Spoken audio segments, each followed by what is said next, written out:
Hello everyone, इस video में यही चर्चा करने वाले हैं। जब आपके एनटीपीसी सीबीटी 2 का जो एग्जाम होने वाला है, आपके लिए टाइम बचा है कितना? 20 दिन। इसमें आपकी क्या प्लानिंग होनी चाहिए और वो प्लानिंग ऐसा मैं बताने वाला हूँ जो मैं क्या क्या करता था। ठीक है, टोटल प्रैक्टिकल बात बताया जाएगा। ठीक है, हवा हवाई में बात नहीं करूंगा। मैंने कैसे किया, जो हुआ मेरा सिलेक्शन, उसी बात पर हम चर्चा करेंगे। ठीक है, तो सबसे पहले तो ये बात है, जो सिलेबस आपका वही है जो एग्जाम देके आप गए हैं, सीबीटी 1 देके गए हैं सीबीटी 2 में। सबसे पॉजिटिव थिंग यही है, उतना ही पढ़ना है, ज़्यादा पढ़ने की जरूरत नहीं है। मगर कहाँ पे डिफरेंसेज आ रही है और क्या करना है आपको, उस बात पे हम थोड़ा गौर करेंगे। सबसे पहले आपका एग्जाम जो था, पहले क्वेश्चन कितने थे? ये 40 था। क्या था? ये 40 था, ये 30 थी और ये 30 थी। यहाँ पे आप क्वेश्चन नंबर ऑफ क्वेश्चन 20 बढ़ गया, 10 इधर और 10 इधर, मतलब 20 क्वेश्चन नंबर बढ़ गई, मगर टाइम आपका वही का वही है। क्या है? टाइम आपका 90 मिनट ही है। पहले भी 90 मिनट था और अब भी 90 मिनट आया ना। तो यहाँ पे आपको करना क्या पड़ेगा, आपको स्पीड यहाँ पे बढ़ाने की जरूरत है। क्या?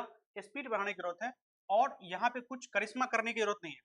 अब यदि हम बात करें सिलेबस की, तो सेम सिलेबस वही है जो आपका सीबीटी 1 में था। हाँ या ना? सेम सिलेबस वही है।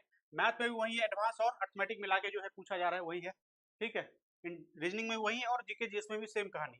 कुछ एक्स्ट्रा करने की जरूरत यहाँ पे नहीं है। ये सबसे पॉजिटिव है। और आप ऊपर लिए हैं, जो कटअप पार करके आप आए हैं सीबीटी 1 का, इतना बड़ा कटअप पार करके आए, मतलब आप में तैयारी में कोई कमी नहीं है। बट कहाँ पे आप लैग कर सकते हैं? लैग कर सकते हैं टाइमिंग में, क्योंकि नंबर ऑफ क्वेश्चन बढ़ी है। वहां पे जो 20 नंबर को मैनेज करना आपको, इसके लिए आपको प्रैक्टिस करना पड़ेगा। ठीक है, तो मैं बारी बारी बात करूंगा, स्पेशली मैं मैथ को लेकर तो बात ही करूंगा, क्योंकि मैथ में आपका क्या टारगेट और प्लान होना चाहिए। सर्वप्रथम मैथ में आप क्या करिए, सीबीटी 1 में जो पेपर दिए थे, ठीक है, उसको, ये मैथ ही के लिए नहीं, सबके लिए एलिजिबल है, आप उसको लगाइए। लगाइए ना, मतलब देखिए। और यहाँ पे देखिए, एग्जाम हॉल में आप कहाँ पे स्टक हो गए थे, कहाँ पे आप सोच नहीं पा रहे थे, कहाँ पे ऐसा था जो आपको लग रहा था ये चैप्टर मेरा कमजोर लग रहा है, एक फीलिंग आ जाती है एग्जाम देने के बाद। और कहाँ पे जो आंसर की जब आई, तो कौन सा चैप्टर, कौन सा पार्ट, या तो अर्थमेटिक या एडवांस, कहाँ पे एरर था और कहाँ पे गलती ज्यादा हुई है, उस चैप्टर को पकड़ के पहले नोट्स लिखिए। ये 4 चैप्टर या 5 चैप्टर था, उस पर 200 300 क्वेश्चन आप लगा लीजिए पहले। उसके बाद एक स्पीड सर्टेन लेवल का उसमें आ जाएगा, जो कि एक प्रॉब्लम सॉल्व होगी।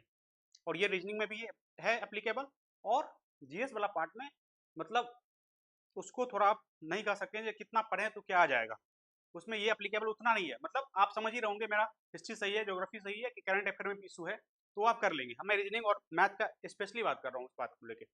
ठीक है, इससे यहाँ पे स्पीड भी बढ़ जाएगा, आपका मेंटेन हो जाएगा, बढ़ेगा, क्योंकि नंबर ऑफ क्वेश्चन लगाने से आपकी स्पीड भागती है। हाँ या ना? आप कोई चैप्टर आज पढ़े, ठीक है, 2 दिन पढ़े और उसमें 200-300 क्वेश्चन लगा लें, तीसरा दिन आप जाके मॉक देंगे, तो उस चैप्टर क्वेश्चन खोजेंगे भाई कहाँ है। क्यों? क्योंकि आपका स्पीड प्रॉपर है, उसमें टाइम भी नहीं लगेगा। तो ये कहानी आपके सब चैप्टर के, यदि आपका उस तारीख को हो जाए जिसमें आपका एग्जाम है, तो काम बन जाए। हाँ या ना? यही करिए, आप क्वेश्चन लगाइए। ज्यादा कुछ बैच खरीदने की जरूरत नहीं है, यहाँ पे कुछ नया इनोवेशन करने की जरूरत नहीं है, प्रैक्टिस करने की जरूरत है, मॉक लगाने की जरूरत है। और मॉक की यदि बात करें हम, अभी आप अल्टरनेट डे पे एक मॉक दीजिए, जिससे एनालाइज, और मॉक केवल दीजिए नहीं, उसको प्रॉपर एनालाइज भी करिए। जो आपको करना क्या है, कहाँ इंप्रूव करना है, कहाँ क्या जरूरत है, उसको लिखिए। एक पेज भरना चाहिए मॉक के बाद, एनालिसिस में एक पेज भरना चाहिए। जो मैं क्या करता था वो बता रहा हूँ मैं, जो यहाँ पे इस टॉपिक में ऐसे कैसे करना पड़ेगा, इसमें ये करना पड़ेगा, यहाँ पे लैकिंग है, और ये 20 दिन में लैकिंग सही हो जाएगी। यही तरीका है 20 लास्ट के 20 दिन के पढ़ने का।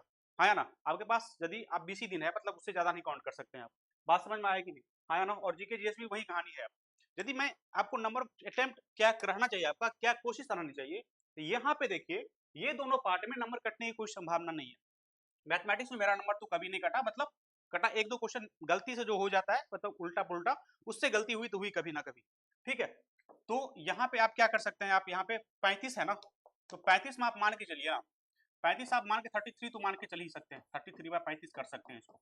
हाँ, रीजनिंग में भी सेम कहानी कर सकते हैं, 35-32 कर लीजिए, मगर करिए इसको इतना, दोनों मिला के आप कम से कम 70 में ना, 70 में 65 तो लेके चलिए, 65/70 इसको लेके चलिए। यदि ये आ गया ना, तो काम बन जाएगा, क्योंकि नेक्स्ट वाला जीके वाला जीएस का मतलब भरोसा नहीं है।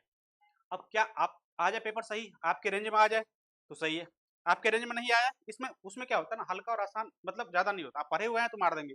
और यहाँ पे यदि आप चैप्टर कर लिए हैं, आपको यदि अर्थमेटिक ट्रिगोनोमेट्री आती है, ट्रिगो के क्वेश्चन आएगा तो आप करके आएंगे, ये 95% की चांसेज है, 5% इधर उधर हो ही सकता है। तो यहाँ पे आप रिवीजन प्रॉपर करिए, पढ़ लिए होंगे, सिलेबस खत्म ही होगा, और यहाँ पे रिवीजन प्रॉपर करके आप क्वेश्चन लगाइए। हाँ या ना? कुछ उल्टा-उल्टा कंसेप्ट है जो मतलब लास्ट फ़ॉर्मूला डेरिवेशन है, उसके लास्ट रटने की ज़रूरत है, उसको आप दिमाग में रखिए, हाँ या ना? तो यहाँ पे होगा और लेवल कम बेस वही रहेगा, ऐसा नहीं जो सीबीटी 2 है तो उसका लेवल बढ़ा देगा और पहले सीबीटी 1 में कम कर दिया था, ठीक? यदि मैं इतना कर सकता था तो आप भी कर ही सकते थे क्योंकि मेरे टाइम में इतना कट ऑफ नहीं था, ठीक है? आप हमसे तेज़ हुए ही ज़्यादा, बात समझ में आ रहा है कि नहीं? तो ये बात आप करिए और ज़्यादा कुछ एक्स्ट्रा करने की ज़रूरत नहीं है, मैं बता रहा हूँ यहाँ पे सिलेबस, टीचर, कोर्स हम टीचर हैं बेचते ही रहेंगे, आप लीजिए मत, ठीक है ना? क्योंकि ज़रूरत नहीं है यहाँ पे अब, यहाँ पे ज़रूरत रहेगी तो वहाँ पे लीजिए, यहाँ पे ज़रूरत नहीं है। 20 दिन में आप प्रॉपर यदि आप 10 से 12 घंटा सीट लगाते हैं और ये काम कर लेते हैं, सिलेक्शन पक्का हो जाएगी, तैयारी में आपकी कमी नहीं है, सब 70-80 नंबर लाए हैं भैया, तो वही होनी है बस। जो थोड़ा मतलब मैनेज कर लेगा ना उस दिन, उसका सिलेक्शन पक्का है। बात समझ में आया? यही मेरा एक बड़े भाई के नाते सलाह है, मानिए और उसको मान लीजिए, ठीक है? क्योंकि मैंने करके देखा और हुआ है। ऐसे ही नंबर बढ़ते हैं और ऐसी सिलेक्शन होती है और ऐसी स्ट्रेटेजी होनी चाहिए आपकी। ठीक है? अभी कितना ही, थैंक यू वेरी मच। जो भी इशू है कमेंट सेक्शन में बता सकते हैं।